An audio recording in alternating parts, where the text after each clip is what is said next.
ఓం నమః శివాయ. ఓం నమో నారాయణాయ. కర్మ నివారణ నరదృష్టి నివారణ కాళభైరవాయ నమో నమః.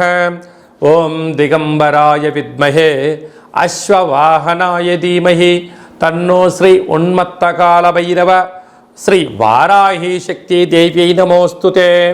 హరి ఓం. మా ఛానల్కి స్వాగతం.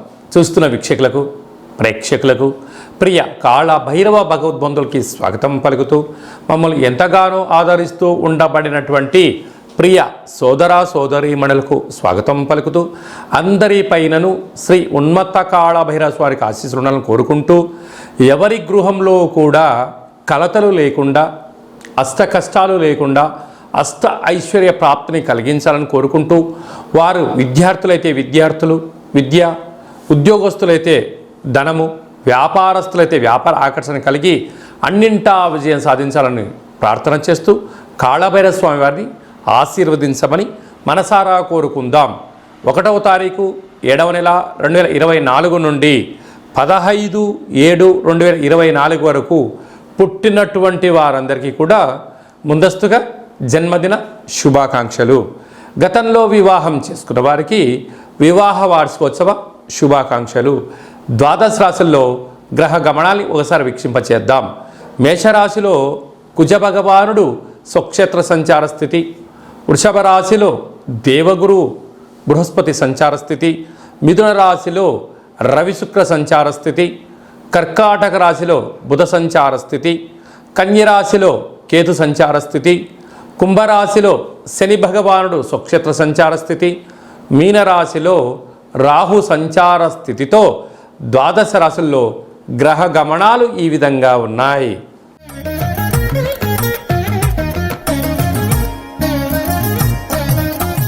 తులారాశి వారు జ్యేష్ఠమాస అమావాస్య శుక్రవారం ఆరుద్ర నక్షత్రాల సందర్భంగా ఎలాంటి విధులను పాటించాలో ఈ వీడియోలో సవివరంగా సంపూర్ణంగా తెలుసుకుందాం. తులారాశిలో ఏ నక్షత్రాలు వస్తాయిగా చిత్తా నక్షత్రంలోని 3వ పాదం, 4వ పాదం, స్వాతి నక్షత్రంలోని 4 పాదాలు, విశాఖ నక్షత్రంలోని 1, 2, 3 పాదములు కలిపితే తులారాశి అవడం జరుగుతుంది. చాలామందికి పుట్టినటువంటి కాల సమయంలో డేటా బర్త్లో లేనటువంటి కారణం వలన పేరు యొక్క మొదటి అక్షరాన్ని అనుసరిస్తూ ఆ రాశిని తెలుసుకునే ప్రయత్నం చేద్దాం. రా, రీ, శ్రీ, రు, రే, రో, తా, తి, తు, తే అక్షరాల వరద తులారాశి జాతకులే. తులారాశికి అధిపతి శుక్ర భగవానుడు. వీరికి పంచమ స్థానంలో శని భగవానుడు స్వక్షేత్రకంగా సంచారం చేయడం వలన నూతనంగా వివాహమైన వారికి సంతాన యోగం, పిల్లల యొక్క చదువులు, పిల్లల యొక్క అభివృద్ధి, తల్లిదండ్రుల నుంచి తాత ముత్తాతల నుంచి అనువంశికంగా వచ్చేటువంటి ఆస్తులను, ఉద్యోగాలను, వ్యాపారాలను, సకల సేవారంగ కార్యక్రమాల్లో అన్నింటా విజయం మీ సొంతం కాబోతుంది. 6వ స్థానంలో రాహు సంచారం చేయడం వలన మీ చుట్టుపక్కల అనేక మంది శత్రువులు పొంచి ఉన్నారు. అప్పులు ఇవ్వద్దు, అప్పులు తెచ్చుకోవద్దు. దీనివల్ల కోర్టు సమస్యలు, కారాగార సమస్యలు, అనేక వాహన ప్రమాదాలు పొంచి ఉన్నాయి. 7వ స్థానంలో కుజ భగవానుడు స్వక్షేత్రకంగా సంచారం చేయడం వలన కుజదోష ప్రభావ కారణం వలన వివాహ ప్రయత్నాలు అనుకూలించకపోయినను మీరు బాధపడనక్కర్లేదు. శత్రువులు పొంచి ఉన్నారు.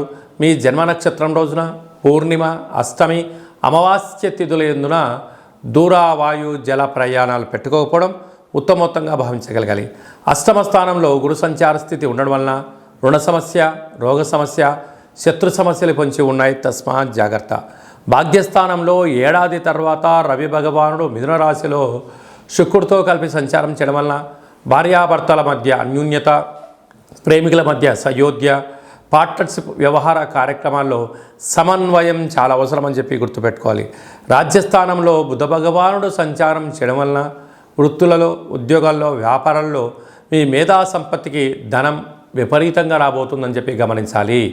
ఈ ఆదివారము విశేషమైనటువంటి రోజులలో, అలాగనే అమావాస్య శుక్రవారం ఆరుద్ర నక్షత్ర సందర్భములలో మనం కాళభైరవ స్వామి యొక్క స్మరణ, కూష్మాండ దీపము, కాళభైరవ స్వామికి సౌభాగ్య ముడుపు, కాళభైరవ అష్టకాన్ని వినడం, కాళభైరవ హోమ కార్యక్రమాల్లో పాల్గొనడం వలన గ్రహదోషాలు తొలగి ఐశ్వర్యం మీ సొంతమవుతుందని చెప్పి గమనించాలి.